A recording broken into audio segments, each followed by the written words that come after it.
저는 용서받을 수 없는 범죄를 저질렀습니다. 저에 대한 모든 혐의를 인정합니다. 사회적으로 무리를 일으켜서 죄송합니다. 네, 어제 이른바 정준영 카톡방 사건에 대한 법원의 판단이 나왔습니다. 술에 취한 여성을 집단 성폭행하고 영상을 찍어 공유한 혐의를 받는 가수 정준영 씨에 대해 법원이 징역 6년을 선고한 건데요.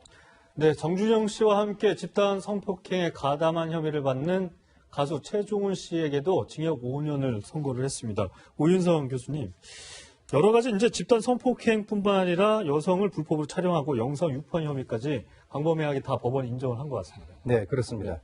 이번 사건은 그동안 여러 차례 문제가 되어 왔었던 그 연예인들의 어떤 성범죄에 철퇴를 내렸다라고 하는 그런 의미가 있는데요.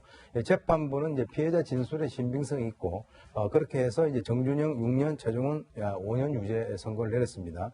두 피고인은 이제 피해 여성이 한거불능 상태가 아니었다. 그리고 합의한 성관계였다. 그리고 이제 최종훈 같은 경우는 피해 여성과 성관계 자체가 없었다라고 주장을 했지만, 그런데 이제 그 정준영이 최종훈과 성관계를 했다라고 진술을 했고, 네. 이를 뒷받침하는 카카오톡 대화 내용도 나왔습니다. 그런 점에서 재판부는 술에 취해서 한급불능인 피해 여성을 두 명이 합동해서 간음을 했다라고 이제 결론을 내렸는데요.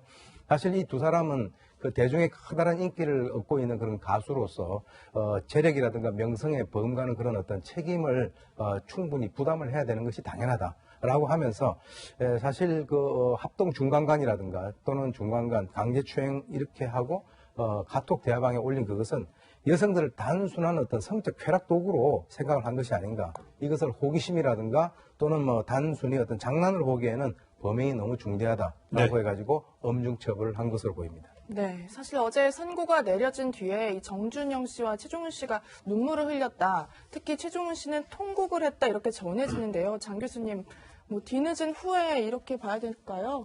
뭐 억울한 게 있어서 저렇게 통곡을 한 겁니까?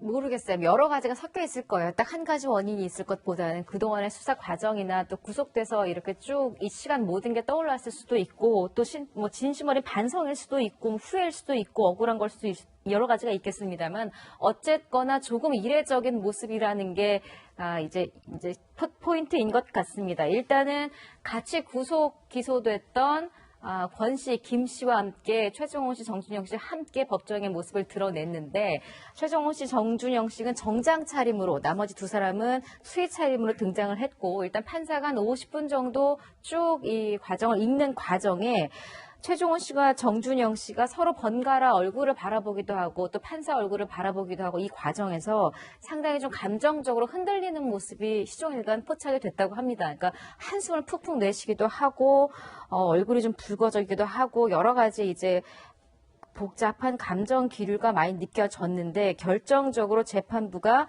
실형을 선고하자 이제 팬들도 일부 흐느끼는 소리가 들렸고 네. 아마 여기에 감정이 더 크게 북받쳤던 것 같습니다. 최종훈 씨 같은 경우에는 오열을 하고 큰 소리로 통곡을 하면서 결국 법정을 빠져나갔고요. 정준영 씨도 얼굴에 눈물이 맺힌 채로 최종훈 씨를 뒤따라 나갔다고 합니다.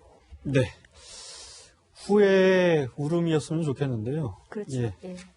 김관섭 변호사님. 네. 그런데 사실 정준영 씨 이번 재판 과정에서 이 결정적인 증거였던 이 단체 카톡방 대화 내용이 불법으로 수집된 증거다. 그래서 이게 증거로 채택되면 안 된다. 재판부 이렇게 주장을 했잖아요. 네, 그렇게 주장을 했었는데요. 이게 이제 그 주장한 내용은 그거예요. 이제 복원되는 과정에서 개인정보보호법 위반이 있고 이제 수사기관이 이걸 입수하는 과정에 문제가 있다.